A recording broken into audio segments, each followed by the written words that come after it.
doing, Mr. Harris, right? I'm doing well. Will Call me Jay. Okay. Will you please state your full name? Yes, full name is James A. Harris, and I was born here in Newport, Kentucky, back in 1941, in August, as a matter of fact, August of 1941. And I lived here. My mom and dad. My mom was from Newport because she had been born and raised in our old homestead used to be at 316 Isabella Street, which was actually just down the street here go down the Southgate Alley, as it was known back in that time. Go down Southgate Alley until you got to Isabella Street, which I think is part of the Ovation ground now, or what will become the Ovation. But that's where our old home was, right on the corner of Isabella and Southgate. What are some of the other landmarks that were there at that time? Oh boy, I don't know if I can talk in this media about the landmarks that were there at that time. The West End had a lot of good people in it, but it was a pretty rough and tumble area. There were a lot of, well, quite frankly, a lot of bars, houses of prostitution, all those kinds of things that were there back at that time. Where was the West End? Where was it? In the West End. Down. This was down between central below Columbia Street. Okay. Because the black community at that time was centralized in what we call the West End. Went from the flood wall, which was below 3rd Street. It went up to Columbia Street, where the last went, I guess, east. That would be to Columbia Street, along 3rd and Columbia. And then it went south from 3rd Street over to about 7th Street. And that was it. And that was the West End.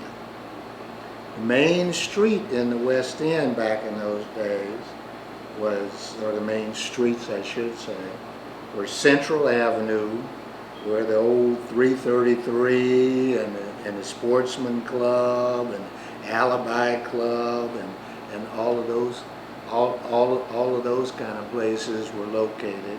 I have a specific reason for asking where that was. Oh, that was because they're doing all this historic preservation. Why not the African American community? Well, they can't do too much African American preservation in the area that used to be the old black community because it was torn down. That area was torn down to build the Booker T. Washington homes.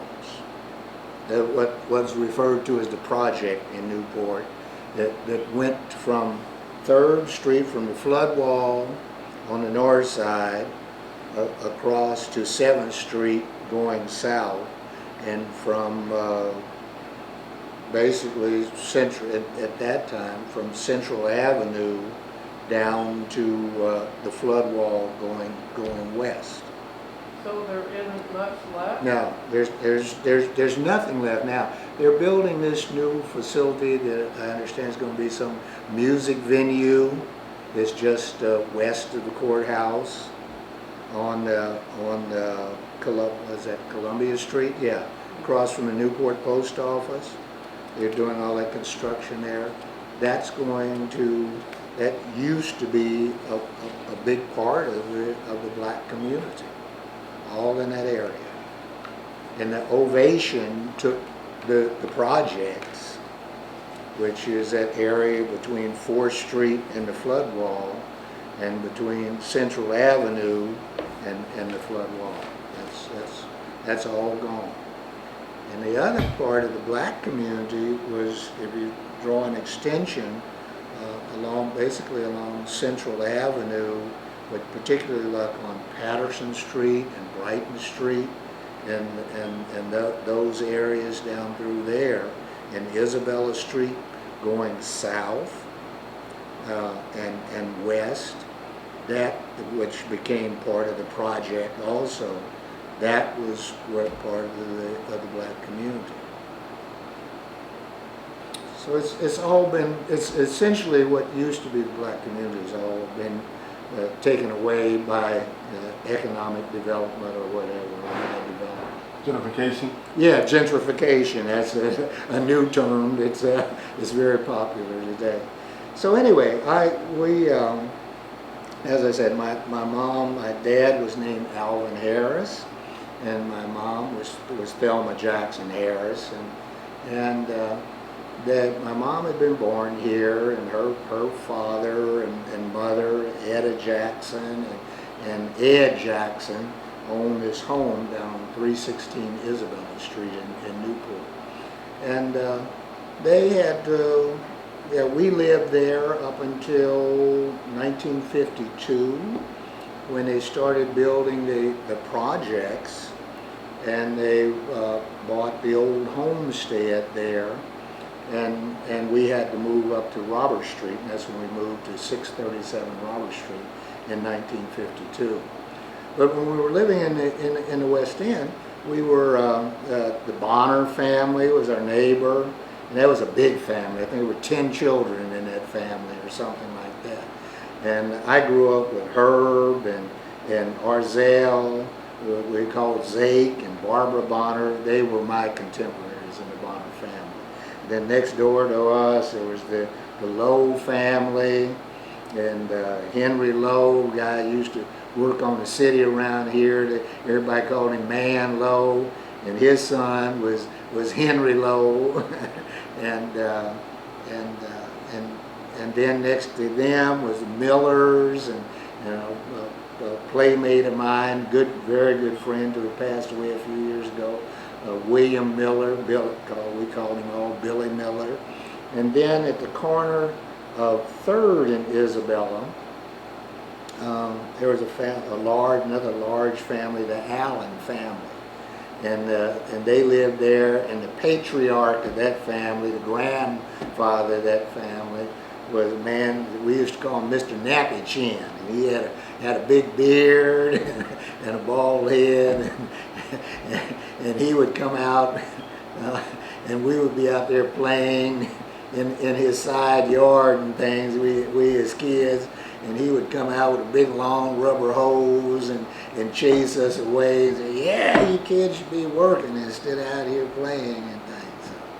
So anyway, that was life in the hood back at that time. But and then there were all of these up on Central Avenue. If you went through Southgate Alley going from Isabella Street up to Central Avenue, there was a sportsman club, and these were all businesses that were actually owned by Screw Andrews, who was famous or infamous around this area here, and the sportsman club, the 333 club, the Alibi club, those were places. And some of the people who lived up there, the Sims family, they lived between Isabella and Central Avenue. And then if you went on up Southgate Alley, there was a family, the Henrys, Ori Henry and Wilbur Henry, and they had 2 sisters, Gail and Irene, and they lived in there between Central and Columbia. And another family, the Bybee family, there was a James Bybee that went here to school with me, and he had a younger brother who I can't recall his name. And then on the corner of Columbia and Southgate Alley, there was a family, the McLeans, Lamont McLean. He was in my grade here at Southgate. And on the opposite, or rather on the same side of the street on Southgate Alley and Columbia was an Ingalls family. And there was Booker Ingalls and Miss Pearlie Mae, and they had a daughter named Laverne Ingalls, and she was my age. And they lived there at the corner of Southgate and, well, actually at the corner of Southgate and Columbia, there was a store, there was a grocery store. And they lived going toward 3rd Street in the house next to that grocery store on the corner. And then if you went on up a little bit further, where next to the courthouse, and I think that street now is called Court Place. They changed that section between Columbia and York Street from Southgate Alley. It became Court Place. And the first black folks to move in that area was a woman named Julia Sims. And she had 2 daughters, Barbara Sims, who was also in my class here at Southgate, and a younger sister, Mary Sims. And so that was about it in the West End. Now to go back to your question, Charlene, when you were asking about was that the black community, there was another black community also, and it was what we refer to as the East End. And that ran from 6th Street to 7th Street, and from Dayton Street, Dayton, Saratoga, and Robert Street. That 3-block area, or whatever it was in there, was where black folks lived here in Newport on the east side of town. And so that was the other black community. So you knew Roosevelt King? Yeah. I knew Roosevelt King. I knew Granville Ingalls. I knew Margaret Ann Hedges. Her mother, Mrs. Hedges. Did you know the Ellis family in Bellevue? The Ellis family? No. She was a teacher here. No, I did not. I did not know her. I don't know when she was a teacher. When you talk about Bellevue, and again, it's just a sign of the time, but I've told some of my neighbors now this story. I remember where I guess the party source in Bellevue, right at the border between Newport and Bellevue. There used to be a sign there, a small sign. There was a big sign that said, "Welcome to Bellevue, Kentucky." There was a smaller sign either hanging below the big sign or right in front of it, and it said, "Nigger, don't let the sun set on you in Bellevue, Kentucky." They have a sunset law. Yeah, and that was what I knew about Bellevue at that time. And that's why it's so amazing. There was one black family there in the 40s, the Ellis family. Yeah, I didn't. I've never heard that. Yeah, I've done a lot of research Yeah, on well, so some of probably my best friends here now that live in the community where I live, they grew up in Bellevue, and white folks, we go to church together, very good people, very good friends, and everything. And when I mentioned that to them, I said, I really know that about my aunt, Aunt B, we call her. Her name was Helen Watkins. She used to work out there, and back at that time, about the only respectable jobs that black women could get was doing what they called days work back at that time, and that was going to take care, cook and clean and take care of the kids in the white folks' houses. And she did days work out there. And if they asked her to stay later because they were having a party or something like that, the husband of the house would have to bring her down here to Newport because she couldn't walk down to the bus stop. She could take a bus to go there to work in the morning, but she couldn't be on the streets in Dayton, Kentucky after the sun went down. And that was Dayton, Bellevue area to me. And so, yeah, it was a different world, and that's all rolled in to that period, 1949, 1952 or thereabouts, when I talk about moving here and being made aware that I was a colored person and never having been exposed to that before, because it just wasn't a part of the world that I had lived in. And I might add, my father was a dark complected man. My mother, she was a very light complected woman. Now, at that time, if she wanted to, she could have passed, as they said. And but anyway, so she was my mom. I didn't think of her as some, well, where does this person come from? She had, as long as I had lived, she'd been a part of my life. She was my mother.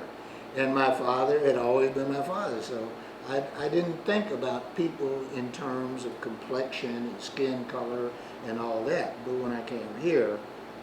Me and my wife. Oh, okay. That's what I was picturing. Yeah. Well, my wife, my wife's a whole lot lighter than that because she's German.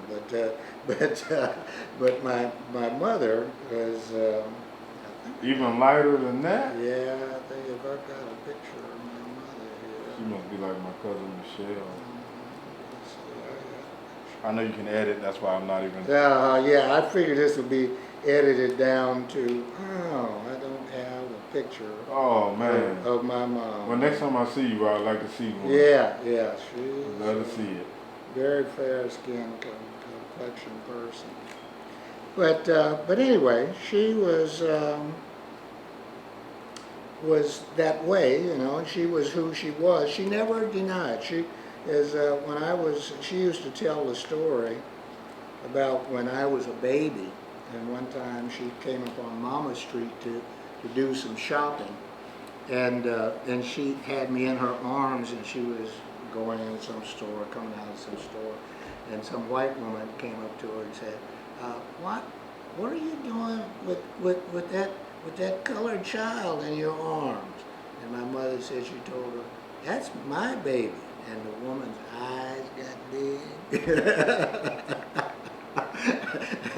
If you can imagine, this was in 1942 or sometime like that. Her eyes got big, and she turned and walked away. But that's the way it was.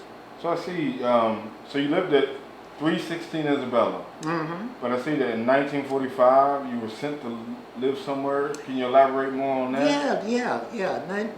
About 1945 or in that time, I went out to Omaha, Nebraska, to live with my grandmother.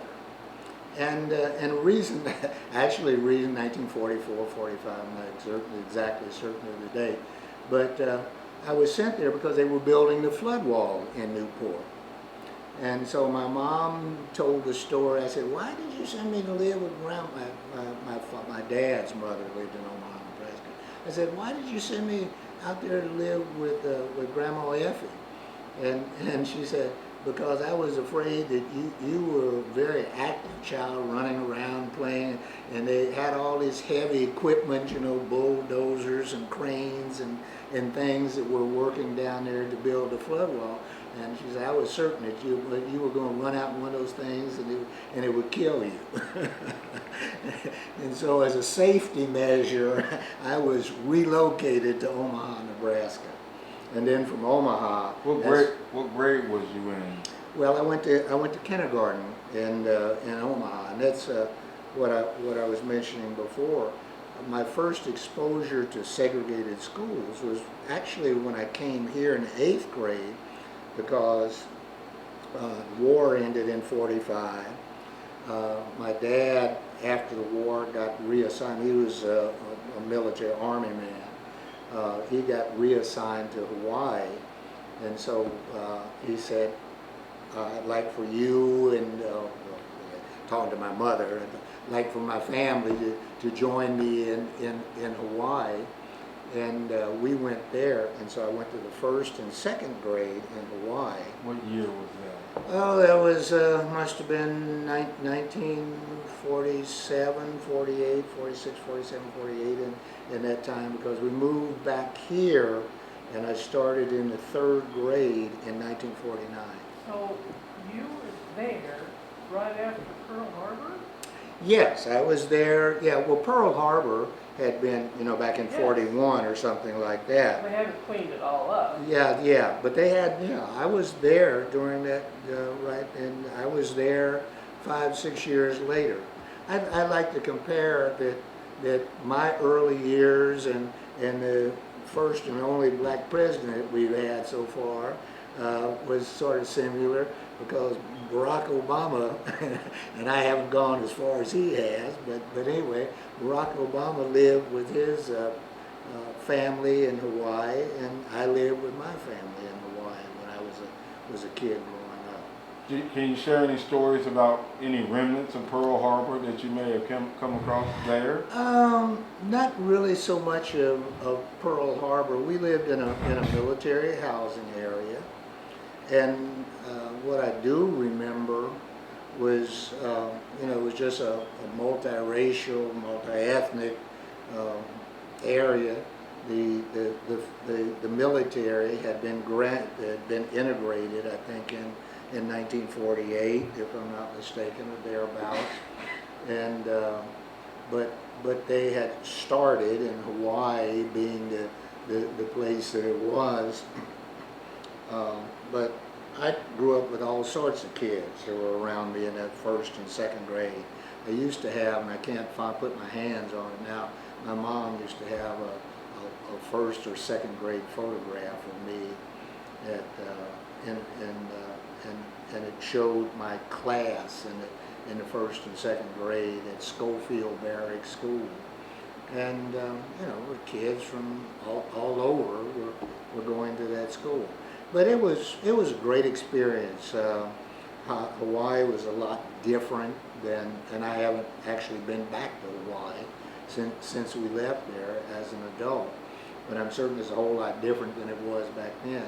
But back in those days, right after the war, there were bananas and trees and guava trees and papaya trees and all these things that were growing all right in this military housing area. And we could go out there and play and climb the trees. And I don't know if you ever tried to climb a banana tree, but it's nearly impossible. The skin of the tree is real thick. But anyway, you could climb the guava trees and the papaya trees and just loved that. And we'd go out there as kids and do that sort of thing. So when and how did you end up back in Newport, Kentucky? Well, we moved back to Newport, Kentucky in 1949, and I think my dad, I'm not certain, I think he was being assigned to Alaska, if I'm not mistaken. And since my grandparents, as Ed and Etta Jackson, lived at 316 Isabella Street in Newport, Kentucky, my mom moved back to be with her family. And so that's how I came back here and started in the third grade. But yeah, it was just, again, one of those conventions. And I can go into a 2-hour, not a 2-hour, but a fairly long dissertation about all the problems my parents ran into, with my father being a very dark complected man and my mother being, to the casual observer, a white woman, and him being stationed in Tennessee and Georgia and those places in the 1940s. So when did you begin going to school here at the Southgate School? When I was in the third grade. I was eight years old, and my teacher was a Mrs. Bond. The school, this area here, as I recall, was the first grade classroom, And I think the first grade was a class by itself. And then in the front room, which was a little bit larger because they had like a little kitchen, because we used to get, I guess maybe the beginning of the free and reduced program or something like that. Remember we used to get little cartons of milk that they would give us, I guess a half pint of milk or something like that. And they were free, and we could get those here at school. But I think the second and third grade were Mrs. Bond's classroom. Mrs. Patton taught the first, Mrs. Bond taught the second and third. And then above us, on the second floor, there was a Mrs. Bruce, and I know none of these people's first names or anything, but Mrs. Bruce taught the fourth and fifth grade. And then in the second floor, in the front of the building, there was a Mr. Harris who taught the sixth grade, and he was also the principal school. No relation of mine, so I didn't get any points for him for sharing his name. So that was generally the setup. But second, third, fourth grade, we were learning basic arithmetic, English. I had been a kid. I was an only child, and so I had spent a lot of time by myself. And I'd always had friends. When I was in Hawaii, I played with kids. When I was in Omaha, I had some real good friends that I played with and that. But there was also times when I was just by myself. And back when I was in the first and second grade, comic books were just coming out, and I wish I had kept some of them. I probably had some original issues of Superman and things. But anyway, they were just coming out, and I just loved to read comic books and all that stuff, and I developed a passion for reading. So when I came here, I continued this passion for reading, and I like to read, and particularly books about, since I had done a little bit of traveling through the military and my family moving around a little bit. I like geography. I guess that was probably one of my favorite subjects. I liked maps and seeing what the world looked like in other places. I love, which is typical for kids of that age, I imagine. I liked adventure stories and all of that sort of thing. So yeah, that was my life here. And we played in the playground, playing stickball, that old ball with some holes torn in the side of it. And stickball meant just that, not bat ball. Stickball is a broomstick or whatever you could find, and that's what we played ball in this strip of concrete out here beside. Was there any other activities you did here? No, and those were things that I became aware of later in life when I found out this what it meant to be colored versus whatever it meant to be, whatever other people, what other people there were in the world, and I was in this group where there were limited resources. We got the hand down books that at least the story was when we got a textbook or something and it had marks in it and coloring and things, and they would say, well, where did this come from? Well, that was in the white school. They had that at 4th Street or someplace before we got our hands on it. But anyway, no, we didn't have the teeter-totters. We didn't have school plays like my daughters went to. and yeah, you went to school. And well, who were some of your friends, if you can recall the names of any friends? Oh, yeah. Well, I guess my closest friends were these kids that actually lived around me, and I've mentioned some of them already. There were the Bonner family. Herb, Zake, and Barbara were probably my closest friends. William Miller, William Carpenter. We called William Carpenter Pinky back at that time. And then I guess it was a Melvin Lowe, and let's see, there's Ori Henry, Barbara Sims. There was another family here. These were some of the kids that were in school with me. Anna Oldham, Marshall and Robbie Buck, part of the Buck family. These were people that lived in the East End. They lived, the Buck family lived on Dayton Street, and back at that time they had a big old house on Dayton Street, and I got to know them there. Melvin Johnson, Larry Miles.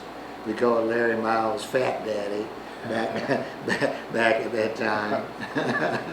They called me Bones. That was my nickname, because I was always a small, skinny kid. So those were probably my friends, and many of these people unfortunately have passed away now. Some of them are still living, but some of them passed along. I was good friends with here a girl named Laverne Hall, and her brother Tyrone Hall. There was a Gwen Jackson. Gwen Jackson was the oldest daughter of Marguerite Robinson, who the Civic Center down here on, was that Patterson or Brighton? 6th and Brighton. 6th and Brighton, yeah. That Civic Center. Or you could say 6th and Patterson. 6th and Patterson, yeah. That Civic Center, the Marguerite Robinson was Gwen Jackson's mother, Roy Robinson's wife. And she had a younger sister, Joanne. And let's see, who else? I guess there was Yvette Jackson and her younger sister, DC. Of course, the younger sisters and brothers, we didn't have too much to do with them because we were big kids in the 3rd, 4th, and 5th grade. So that was life. But those were my friends back then. I want to change speed real quick. Yeah. Well, I noticed that we're real close to another school that was once there, Mm-hmm. called Yeah, 4th Street. Yeah. Are there any direct comparisons that you can make between your experience and what you seem to be seeing that other kids were experiencing over there at 4th Street? Educationally, no, but I guess environmentally, yes. 4th Street School sat on that whole block, if you will, and essentially the school sat toward the back of away from 4th Street and more back towards the back of it, facing or being against Southgate Alley. And so there, to me as an 8-year-old, there was just a huge playground there with all of these swings and teeter-totters and kids playing hopscotch and just all sorts of things that were going on outside the school. Oh, excuse me. Whereas for us, at this school, what we had was about, I don't know, 15 feet wide and maybe a 40 or so foot long concrete strip. It was our playground. If there were no cars coming down Southgate Alley, we could go out here and play in the cobblestone Southgate Alley back at that time. But that was all we had. There were no basketball hoops. There was nothing here. So, but what was going on inside school, we weren't even allowed to go in that school. So there were no shared activities. In the time that I was going to this school, I never went in that school. What was the racial climate like at that time? With that school being there that was for all whites and this school being right here that was for all blacks, did you ever experience any racial adversity in this area? No, not from the school. I cannot recall an incident. There used to be a small grocery store that was on the corner of, was it 4th and Saratoga, and so as kids we got this little carton of milk. And they didn't have a lunch program here or anything like that. But if we were lucky, we would get a nickel or maybe on sometimes or we could get a hold of a dime. and we could go up to this grocery store and we would buy a nickel's worth of bologna, and then on the corner of 5th and Saratoga Street there was a bakery, and I can't recall the names of these places, but we could go up there and you could get a jelly donut, and so if you had a dime you could afford to get a nickel's worth of bologna, and you could go up to the bakery and get a jelly donut and drink that with or eat that with your meal. But no, I can't recall conflicts, fights, or anything between us. But there were racial incidents. It was through walking down the street. It was very, very, very common to be called nigger, get out of my way, and that sort of thing. A real tragic incident, I can't recall the years when it occurred, but a guy who had lived, Melvin Stewart, I think was his actual name, he went into the Dixie Chili Parlor, and and I guess I was maybe about 11, 12 or something like that, a period of time in my life. He went in, you were allowed to go in these restaurants and get carry out, but you weren't allowed to eat in any of the restaurants anywhere over in this area.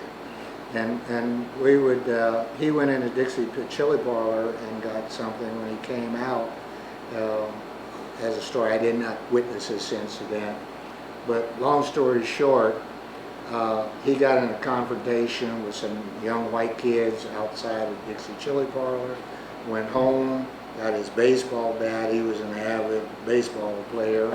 Got his baseball bat, came back and beat some kid to death in front of the Dixie Chili Parlor. And he was tried and sent away to prison.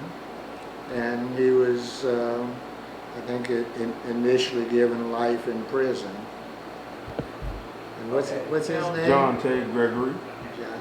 Boo Green's his father. Yeah, well, I knew Boo. He was Marsha Green's son. Okay. That's his grandma, Marcia. I didn't know. Boo was a baby when I left. Okay. All right. I guess Boo's around Okay. We'll talk to you later. 64, something like that, around that age. I guess he's working. Okay. We good to go? Okay. We're recording. All right. Well, like I said, Mr. James Harris. Okay. So after your experience here at the Southgate School, what was your educational experience directly after that time period? From here, I went over to Lincoln Grant in Covington, which is on Greenup Street, and I think it's on what is it, 8th, between 8th and 9th on Greenup Street in Covington, and it was a K through 12 school for black kids that were from this area, and so we went, myself and whoever else, Mary Alice Seifel, she was in this group with me going to school here, the Seifel family, and she went over to Lincoln Grant. So I went to the 7th grade in Grant, and I guess my teacher over there was a Mrs. Phipps, if I'm not mistaken, and for the 7th grade class, and then we left there. That was in 54, 55 time frame, actually Grant 53, 54. But that's when Brown versus the Board of Education and the Supreme Court ruling came down, saying that the schools would be integrated. And I went to Catholic school and went to Immaculate Conception. And when I went to Immaculate Conception, I must say it wasn't a particularly happy period in my life. Where's the school located? The school was located at the corner of, there was a church and a school. It was located at Central Avenue, and between, I guess that was 5th and Central, going in the direction of 6th and Central. I guess maybe the detention facility or something is sort of in that area now. So it's here in Newport. Yeah, here in Newport. Yeah, here in Newport. And the school set right, the elementary school set right behind the Immaculate Conception Church, which set on 5th Street in the corner of Are you 5th and Catholic? Central. Yes, Okay. yes. We had become Catholic. I have a whole story about that also, because over the years many people have tried to put me on the right path, and I was first baptized as a Lutheran out in Omaha, Nebraska. And from when we moved, that was back in 1945 or somewhere in that period. Then I was baptized when I came here at the old 7th Street AME, American Methodist Church, African Methodist Church, down on 7th Street in the Who West was the End. pastor, if you don't? I don't recall who the pastor was, but I was baptized as a Methodist down there because the Allen family and some of my friends who had moved down there, and Billy Miller, they went to that church, and I had started going there. And then when actually, I'm trying to remember, when I was about 11 years old, my mother came home one day and said, "We're going to become Catholic." And I said, "Okay," whatever that means. I had never thought about it. I knew that there was a religion called Catholicism, but I hadn't really thought about joining it or anything like that. But she came home and said, "We're going to become Catholic." And I was baptized in Immaculate Conception. And about that time, we after completing the 8th grade at Immaculate Conception, that was about the time when 1954, 55, when we moved up to Robert Street, and we started going to St. Stephen's Church, which is located on Washington Avenue, and there were a couple of other black families that were going there at that time.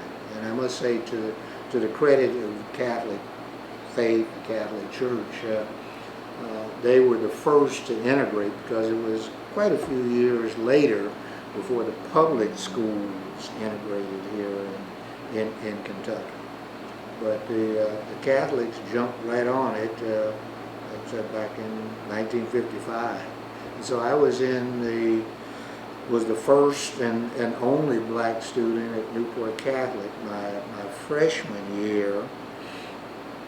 And then in my sophomore year, there were a couple of other guys, Ori Henry and Sonny Lightfoot, James Lightfoot, and they went to Newport Catholic, but they only went for 1 year during their junior year. And then Ori and Sonny both, I believe, left and went in the Air Force.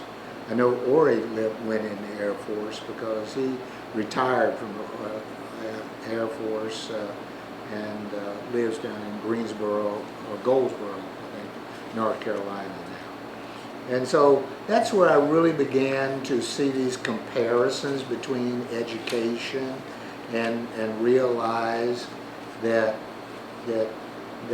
separate but equal meant really unequal, because the kids, again, not criticizing the teachers or what their goals and motivation were, but they could only work with what they had.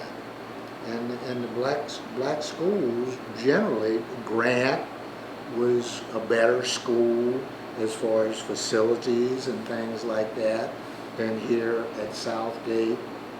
But educationally, when I went to Newport Catholic, I was introduced to subjects, Latin and Greek, and that were requirements in Catholic school that didn't no one, those were junior and senior subjects at Lincoln Grant. and algebra and all of these kinds of things like that, and geometry. So that's where I began to see some of have the ability to compare educational system. But that was about the time also we're talking about now, 1958, 59, and that time where I graduated from Newport Catholic in 1959. And so that was the school. A bunch of my old friends that had gone to Grant had left Grant and they lived in Newport, and so they came over to Newport High School and started attending there. So that was that period. So what did you do after you graduated from high school? Well, after high school, I was fortunate enough to get accepted at Xavier University, and so I went to Xavier University, which is located out in, I guess that's Evanston, out on Dana Avenue in Cincinnati.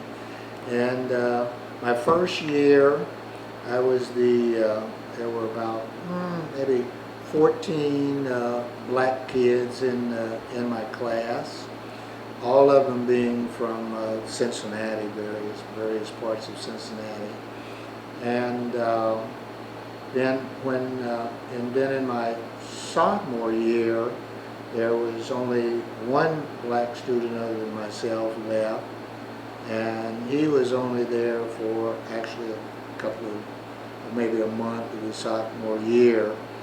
And then I'm not exactly certain what happened, but he had to drop out and go to work and help support his family and things like that.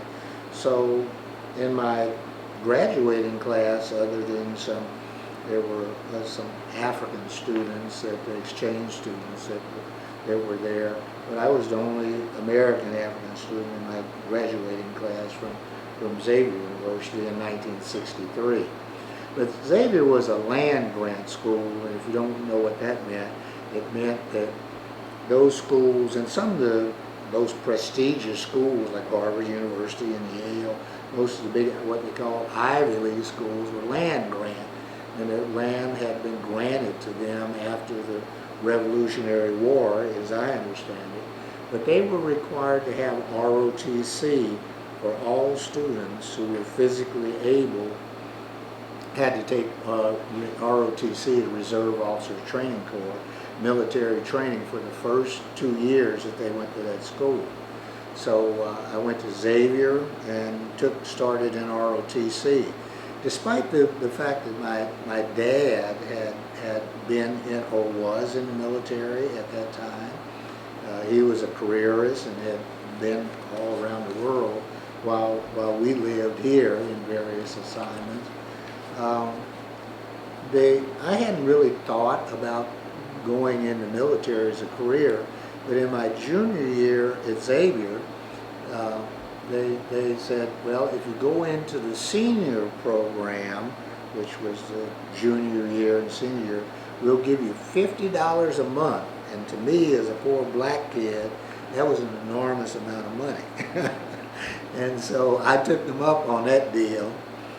And then also something that was sort of unique, during, I guess, my senior year at Xavier University, they came along and said, we're going to start our first flight training program.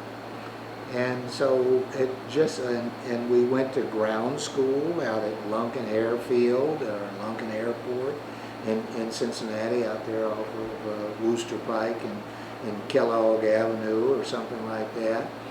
And we went to ground school out there, and I began flight training.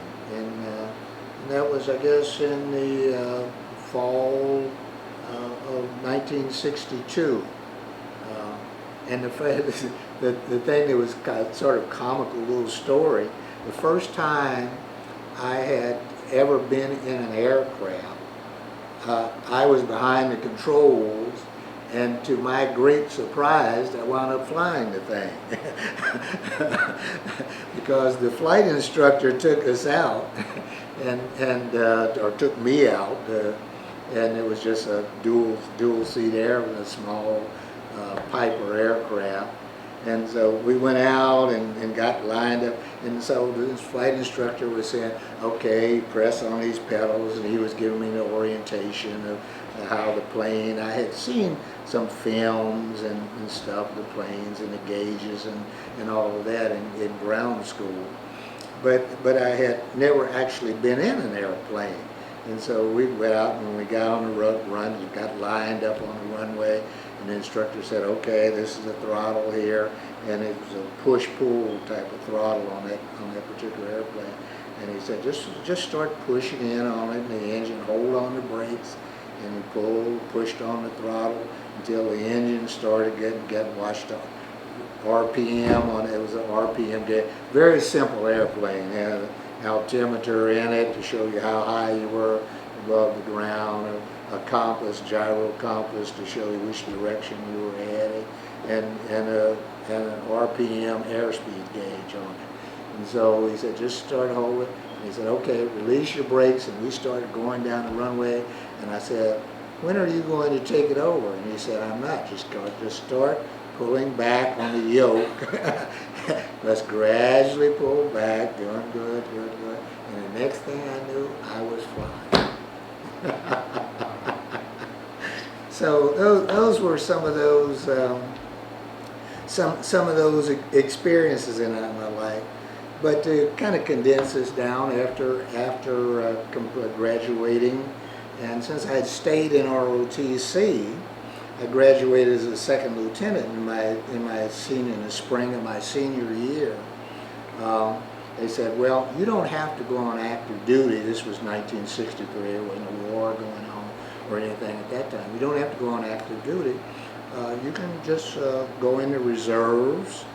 And I said, no, I'd always had this interest in seeing the world. That I guess that seed that had been planted back in Hawaii many years ago. And I said, I'd like to see what's out there. I've been in school my whole life since kindergarten, and I'd like to do something different. So I said, okay, you can go on active duty. And so in September of 1963, I went on active duty, and my first duty assignment was in Fort Sill, Oklahoma. And that was, I guess, provided a new beginning to life of being in the military, not as a family member, but as an active participant. And I went to Officers Basic at Fort Sill, Oklahoma. And from there, after Officers Basic, which was about 3 months long, I guess November, December time of 1963, I was assigned to Fort Rucker, Alabama.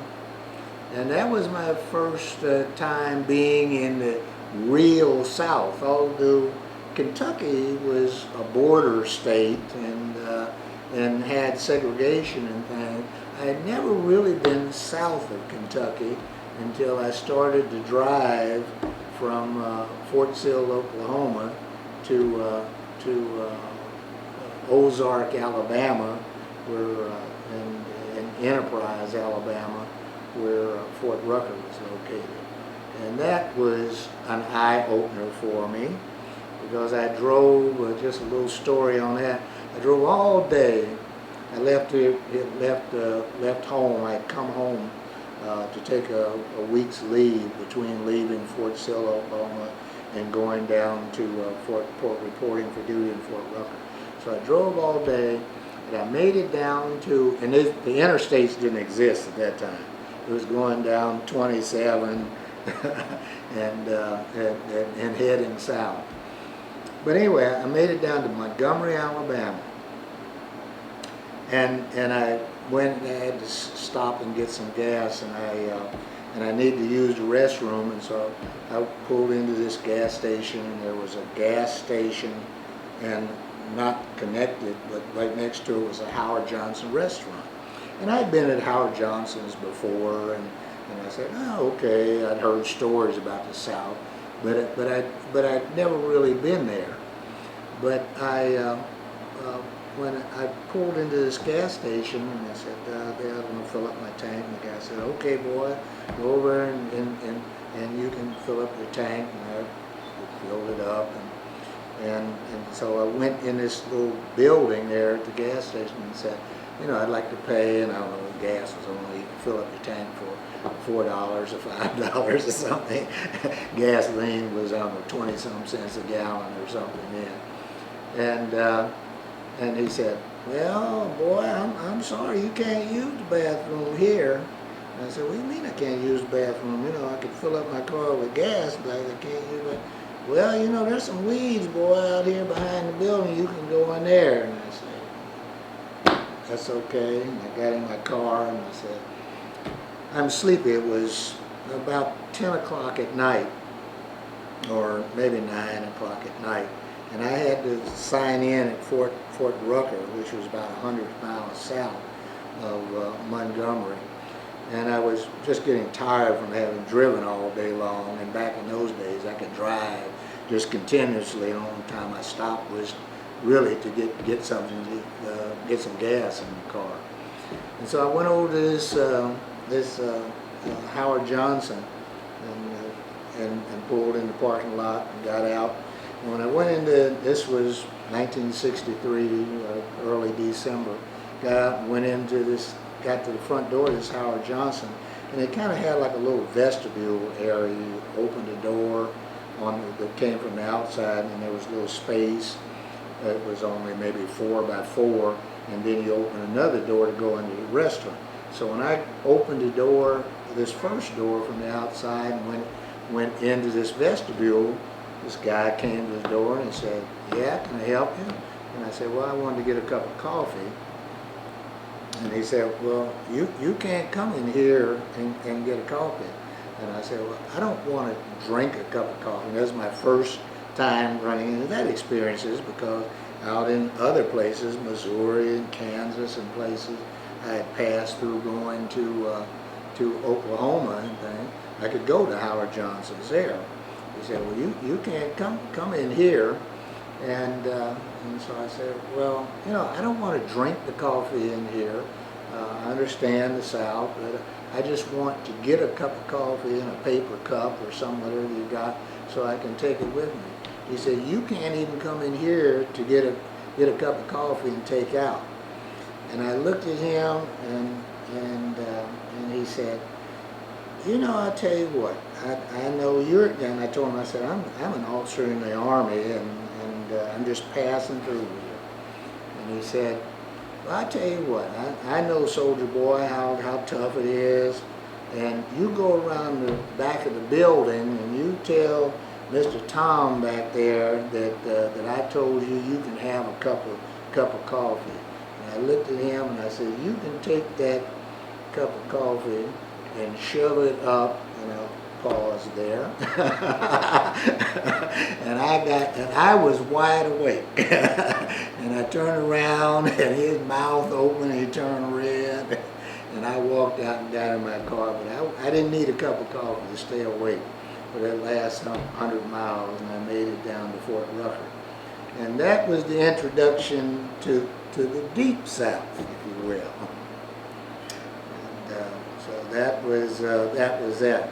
So I went to flight school at Fort Rucker, and it was again a different way of living. And the flight school was fine. The classes, the military was fully integrated and things at that time. But when you went off post, for my first, I had to have some place to live.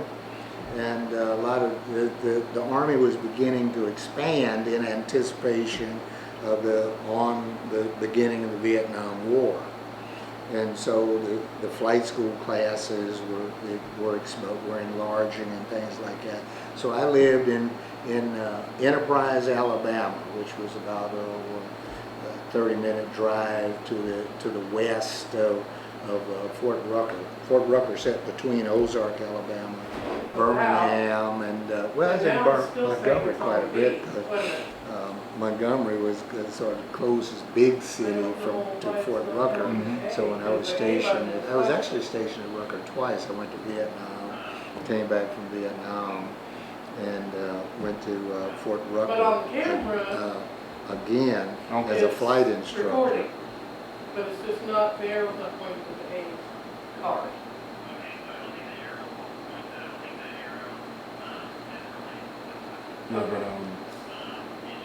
Yeah, but so what was I gonna tell you? It isn't. But her mother was dark skinned like my grandfather's mom.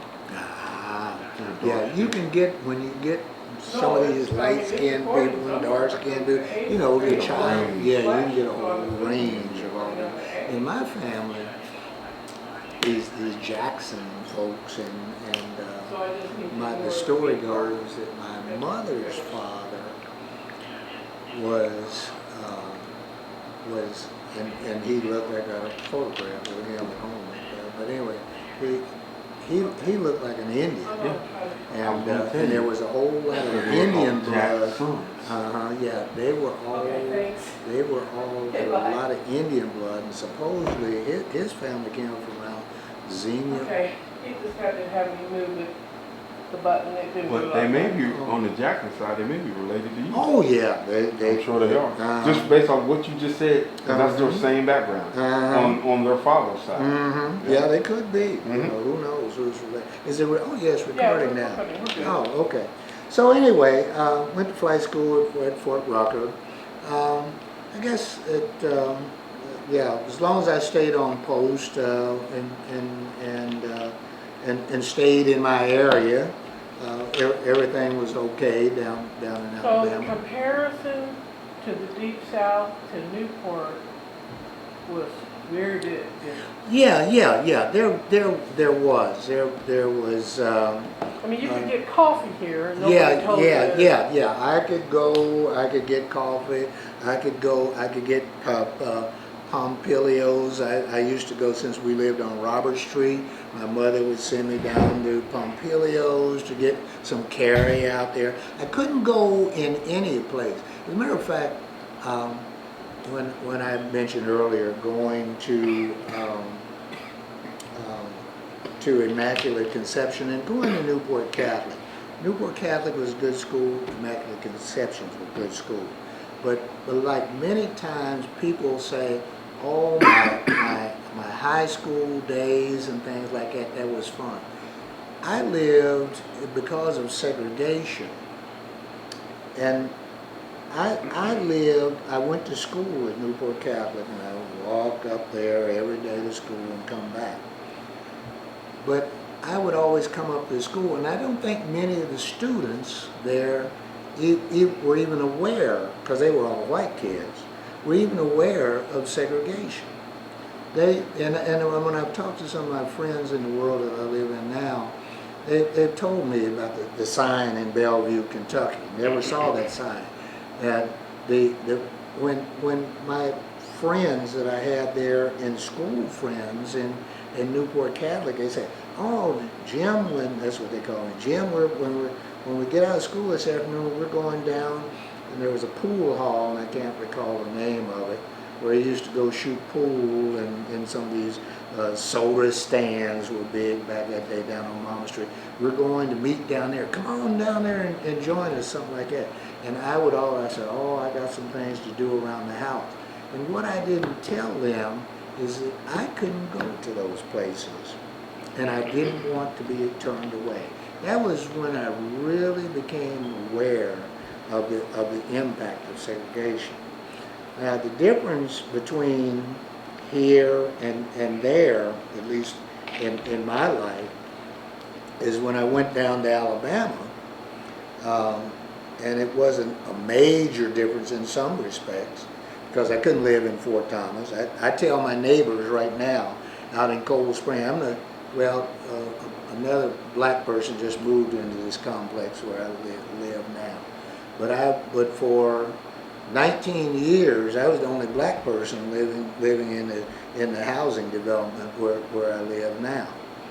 And I said, when I was a kid growing up out here in Cold Spring, Kentucky, if police saw me walking down the street here, they said, "Boy, what are you doing out here?" Because I wasn't supposed to be there, and I had better be pushing a lawnmower. Now I pay people to cut my grass. Back at that time, the only reason that I was in Bellevue walking down the street, Dayton, Fort Thomas. I worked for a family when I was going to high school in Fort Thomas. Very nice people, treated me nice and everything like that. But I cut the grass and served at parties and things like that. But I couldn't think about living there. Now I can buy a house in Fort Thomas if I want to live there. But anyway, I couldn't back in those days. But when I went down to Alabama, there were whole sections, and I think there was a level of violence there toward black people that wasn't necessarily in this area. And that's just one observation. I can't substantiate that because my mother told stories about, people who had, I guess, black men who were accused of and convicted of dating white girls back in the 40s and the 30s and here in this area. That went and were sent to the electric chair. And so I was told at a very early age, you stay away from those white girls because that means death. That's the same story Roosevelt That said. seems to be a theme. Mm-hmm. Yeah. Another, That means 20 death. years age difference. Mm-hmm. Yes. Yeah, and it only gets worse going the further back you go. And so that's the way it was. So I didn't go to school dances when I was in high school. Flipping back to high school, I didn't go to school dances. I didn't go to school parties because I went to school at school. So school to me was a place to learn things and take your classes and do as well as you were able. But it wasn't a social life that I had at school.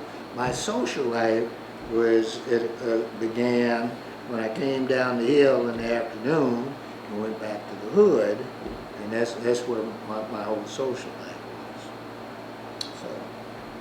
So after service in Alabama, where did you end up? My first assignment after leaving Alabama, I went to Vietnam, and I might say that I volunteered for Vietnam. I was never, the Army never said, go to Vietnam. In 1965, I went to Vietnam, and I was an advisor to the Vietnamese Army. And back at that time, we're talking about March of 1965. And although I'd been to flight school, there weren't a lot of airplanes around and things, so I was initially a ground advisor, and then they got a plane in, and so I flew part of the time, and I was on the ground part of the time. And I spent from 65, 66 until June of 66 in Vietnam, and was actually awarded the Silver Star for valor that I have hanging on the wall at home. And then I came back from Vietnam and was reassigned to Fort Rucker, Alabama, as an instructor. And I spent I guess the next 65 or 66 to 68, the beginning of 68 in Alabama, and I went to helicopter school. I had first gone to fixed wing school, these small observation helicopters, on my first assignment to Fort Rucker. On the second, I went to fixed wing or rotary wing school and flew helicopters. And so I volunteered to go back. I was tired and I wanted to do something different. Again, I always had this, I want to do something different. So following helicopter school, I volunteered for Vietnam again and wound up in 1968, 69 in Vietnam, right at the beginning of, I guess, or right at the end of the Tet period, and right at the beginning of the assault on Khe Sanh and A Shau and some of those places in 68, 69 in Vietnam. and I had a helicopter company, and I was really lucky. I had a bullet blow out the side of my flight helmet, but I was able to land and didn't get a scratch. I had helicopters shot up. One day, I had 20 helicopters in my helicopter company, and we had them. 19 of them got shot down at a place called Song Bay, but mine wasn't. People loved to fly with me. They said, "Oh yeah, we want to go." I was a captain then. We want to go. We want to fly with Captain Harris. Come back, because I would get a whole lot of bullet holes, but I didn't get shot down. And so I came back from there in 1969 and went to the career course out at Fort Sill, Oklahoma, and then I kind of went from there to Atlanta, Georgia, and spent 3 years in Atlanta, Georgia, and from there to Germany, and that sort of began the Germany period of my life, and I was did various things there. I had a air traffic control company in Germany, and I kind of rotated between various assignments here in the United States and back to Germany, and yeah, I guess that's what I did. I did a lot of different things. Wound up being grounded. I spent most of this time in aviation assignments and various ground assignments, but then when I'd been in the Army, by the time I'd been in the Army for 17 years, I had a series, and I was a major, and I had 6 kidney stone attacks in about a 2-year period of time. And so the flight surgeon came along, and I was in a ground assignment at the time in a field artillery unit, and the flight surgeon came along and said, "We can't figure out what's causing these kidney stone attacks, so we're going to have to ground you, and until something changes, you're going to be permanently grounded." And but about that time was when I got promoted to lieutenant colonel. Yeah, and actually I was had come back to Germany then, and I left Germany and went to the Pentagon, and I worked on a special project of reorganizing the Army. At that time it was myself and about 7 other guys. I was one of the Indians working there. Our job was and we worked for the Deputy Chief of Staff of the Army, and our job was to restructure the Army and create a new Army. Never was adopted, but I spent 3 years working on it. And then I went back to Germany again, and worked in the personnel field since I couldn't fly airplanes anymore. And then after that, I retired in Germany in 1989, and stayed in Germany. I got a job. At that time, in 1986, I got married to my current wife, and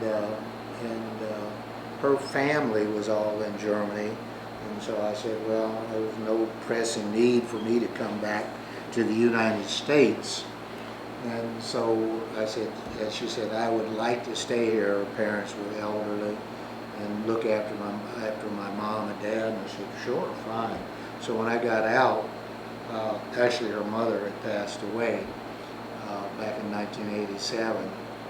But sure, her dad was there when I got out in 1989. I said, yeah, I'll stay here and see what I can find to do. And so for a year, I taught at at an international university, I taught an introductory business course at something called Schiller University. And that was the experience of getting out of the structured Army world and becoming a teacher in a university. And so I did that. Of course, there's Fortune of the World in English. But I went to night school and took German for 2 years after I was out of the Army, and more or less decided I was going to stay there. But I only did that for about a year. And then a project came along. I got a job as a defense contractor, which I did from, I guess 1991 until I left Germany in 1999. And we actually moved back to the States. People said, why did you come back to the United States? And when I told my bosses, who were all back in a company headquarters, which was in Vienna, Virginia, that I was going to move back to Kentucky, and they said, Jay, where are you going in Kentucky? We got a job for you here with us in D.C. If you want to come back here, we can start you today, give you a raise, and all, and move you back, and humma. I said, no, when I move to America, I'm going to move to well, home. When you say the word home to me, that is a hard concept for me to deal with, because in many respects I don't feel like I really have a home, because I had moved around so much, and in all honesty, the place where I felt the freest and the most accepted was that period of time from 1986 to 1999 when I lived in Heidelberg, Germany. And that's just the way it was. Wow. And so I moved back here because my mom, I was an only child, or I am an only child, and I moved back here because my mom had lost her partner in '97, and she was living in Highland Heights, and she and some of her neighbors who I had met, and they were calling me saying she was having problems, and so we moved back here. And my wife, by that time, her dad had passed away, and we were both in a position working for contractors. You work, you get paid. There's no such thing as longevity. You get more seniority. I was a contract manager when I was in Germany, and I had responsibilities for this contract in Belgium, Germany, Italy, and so I got a lot of windshield time traveling around the countryside because I had sub-offices scattered around different places and things like that. But you work, you get paid, and when you stop working, you say, I don't think I want to work anymore, and you leave. But when I came back to the United States in '89, I really moved back here to be closer to my mom. That's what I told my boss. Take a pen and stick it in my mom's house in Cold Spring, Kentucky, and you draw a 5-mile diameter circle in there with a radius of 5 miles. I'm going to be inside that circle. I'm not moving to the United States to wind up in D.C. It takes me almost as long to get from D.C. to northern Kentucky as I could. Back then, you had direct flights from Frankfurt. I could get back to northern Kentucky almost as fast on a Delta flight from Frankfurt as I could from D.C. to Greater Cincinnati Airport. So that's where I am now. So it was the beginning of another life as a civilian and living here. So I have 2 questions. Mm-hmm. Did you ever have any children? My current wife and I don't have children together. She's got, her whole family is still in Germany, and she has a son who works for an American pharmaceutical company, and he's he got his PhD and is a European Director for Research for this company. The company is located in Wilmington, North Carolina. But he and his family live in Germany. My wife, she has a sister, and the sister and her family live in southern Germany. Probably closest place to what most Americans are familiar with is Munich. But they live in a small village, place called Buchloe. It's about 60, 70 miles to the west of Munich.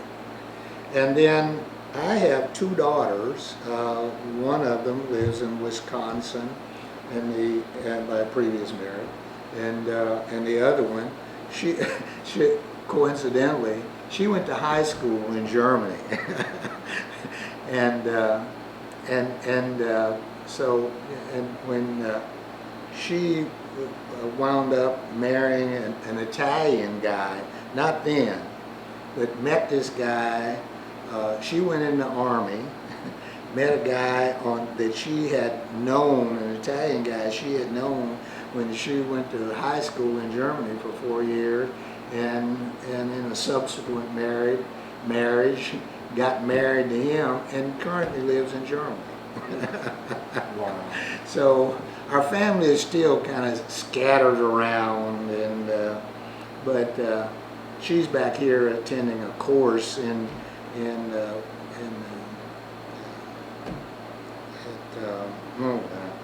can't think of it now. But anyway, in Florida. But she's just here for 6 weeks to go to this course. And the other daughter works in healthcare as a lab technician, a pharmaceutical lab technician in Wisconsin. All right, final question, Mr. Yes. Harris. Call me Jay. Mr. J, I enjoyed talking to you, as I'm sure Miss Shirlene has enjoyed talking to you. And I mean, your stories are wonderful. You know. I have more of them. I'm sure you do, and I'd love to hear them all. But final question I want to ask you is, how would you like to be remembered? That's that question. What do you want on your tombstone? I guess. I don't know. I guess he did a lot of things. He tried his best, worked hard, and tried to leave the world better than he found it. Thank you so much, Mr. Thank you, Don. Thank you. This was maybe where I was, in a seat, because these are smaller, and I think these were for the little kids down in this, probably in this room here, and these larger, higher desks were probably the ones from upstairs, because they're taller. But I probably in the third and fourth grade, in that period of time, I was probably sitting in Now, one you're just like real that. old. Yeah, now That would have been your mom. yeah, that may have been my mom's desk. I don't know. That's definitely old. Yeah, but that's the way they were made, like that. The back of one was the desk part for another one. Now, when they closed this school, they sold it to Screw Andrews. Oh. And he used this As a school. storage place or something? Well, he called it a storage place, but he did other things. Oh. So when he was about to die, he sold this to Robert Ingalls Huh. because he So was, that's how. he was very friendly with Robert's grandmother. Oh, okay. Yeah, Miss Mary Agnes. I won't put that on the video. Yeah. That's up to Robert to talk about. Yeah, well. That's how it got here. Will you be at the event on the 28th? Yeah, I was planning on attending, and my wife and Because I want to get a couple of you guys, maybe Larry, maybe my mother, to all just briefly, state your name and just tell us a story about the school. And that's it. Just something like that. Okay, maybe I can do that. It's simple.